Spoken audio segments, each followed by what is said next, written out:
going, guys? I'm Kieran Devaney. I'm a catcher for the UMass Lowell baseball team, and today I'll be reading Her Fearless Run by Kim Chaffee.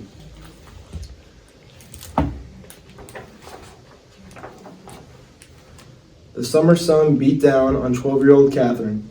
She held out her piece of chalk and marked the tree as she ran past again. 2 laps to go. Catherine dripped with sweat. Her legs felt like noodles, but she kept running. 1 lap to go, just a few feet more, just a few steps.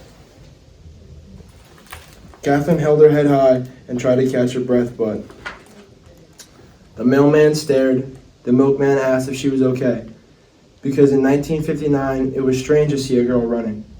Girls weren't supposed to sweat. Girls weren't supposed to compete.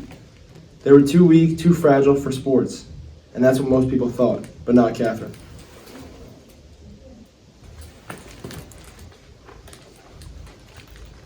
She thought running was magic.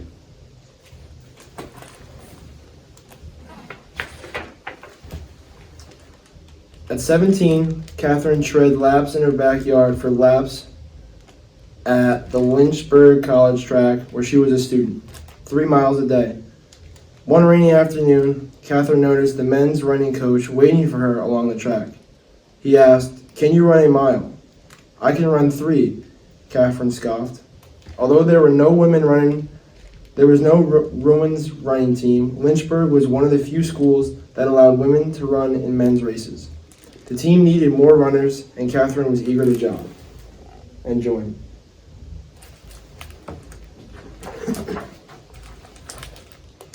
So as she started, 4 laps around, 3 laps to go, then 2 laps, then 1 more. She finished her first competitive mile. One day, Catherine interviewed 2 teammates for the sports section of the school's newspaper. They just had run the Boston Marathon, a race that was more than 26 miles long. Catherine's eyes shone. She had never heard of anyone running that far.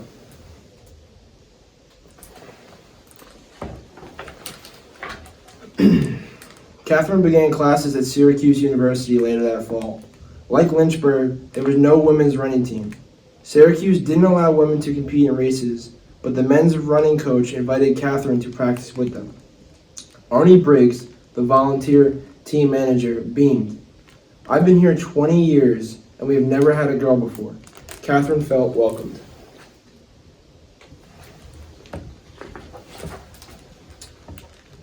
At first, the other ran just ahead of Catherine, and she struggled to keep up. Soon, there was no one in sight, so Arnie started running with her. Day after day, month after month, they ran side by side. 5 miles turned into 10 miles. Arnie told lots of stories to pass the time. Most of them were about the Boston Marathon. He had ran it 15 times. One winter's day, Catherine confessed to Arnie that she wanted to run it too. "Women can't do that kind of distance," he replied. "They can't run that long." "But I can run 6 or even 10 miles with you every night," Catherine shot back.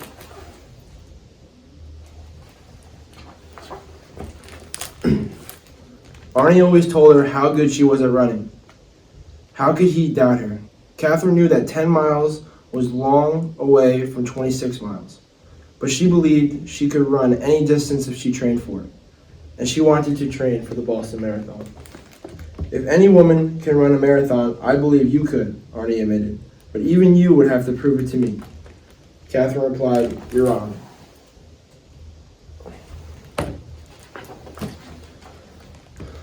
Catherine ran through the bitter cold of January and February and even March. Snowbanks piled high, sidewalks disappeared. It was hard to run on the road safely. Her legs ached and blisters covered her feet. 16 miles turned into 18 miles. She cut triangle wedges out of her sneakers just to get them over her swollen toes. On her last training day, Catherine ran and ran and ran. 31 miles. That was almost 5 miles further than the marathon. Catherine was ready.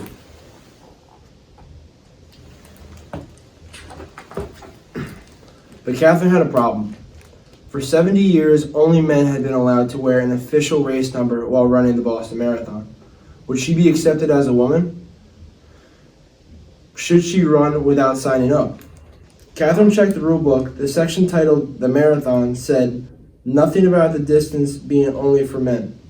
The entry form said nothing about it either. After all, women weren't supposed to sweat. Women weren't supposed to compete. They were too weak, too fragile to run that far. That's what most people still thought.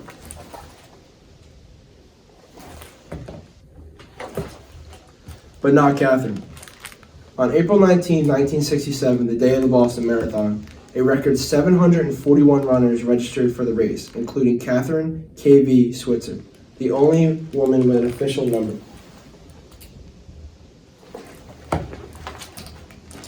Come on, runners, let's move on in. Snow gathered on the race officials' hats as they tried to corral the runners. Catherine and Arnie jogged around to keep warm before shuffling into the starting area. The runners moved closer, the crowd fell silent, the gun went off. Bang! Away Catherine ran. The cheers from the crowd were exhilarating. Catherine smiled. Faster runners passed by, excited to see a woman in the race. They wished her well as they continued down the course. Catherine relaxed and found her running rhythm. Runners, move to your right, the truck beeped. A truck filled with newspaper bringing photographers moved through the pack. A bus carrying race officials followed behind. Running 261 stood out from the others. Was that a girl wearing a race number? The photographers wanted pictures. The race officials wanted her out.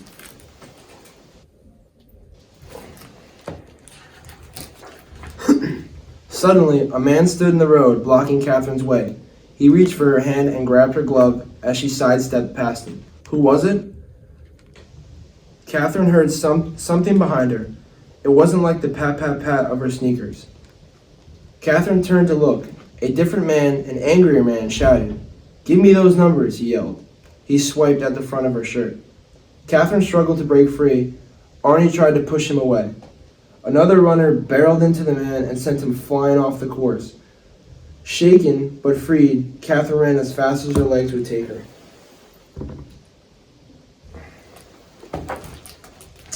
For a moment, Catherine wondered if she could quit. If she should quit. She still had 24 miles to go. Suddenly, finishing wasn't just about her. If she quit now, no one would believe that a woman can run a marathon.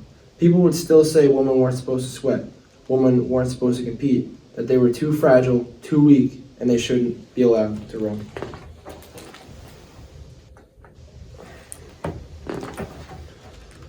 No matter what, I have to finish this race, she told Arnie. On my hands and knees if I have to.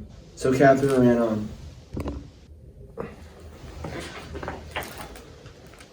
Pat, pat, pat. 12 miles, 14 miles, 16 miles, 18 miles. Catherine watched the women standing on the sidelines of the course. Some cheered, but many didn't. If only they knew how magical running was. If only they weren't afraid to try. They could be just like Catherine. They just didn't know it.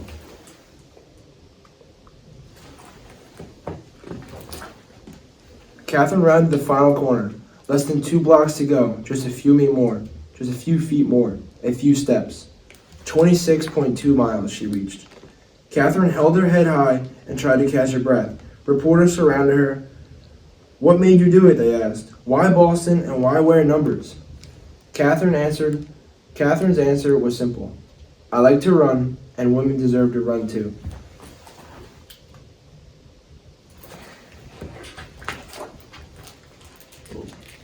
In Lowell, books always win.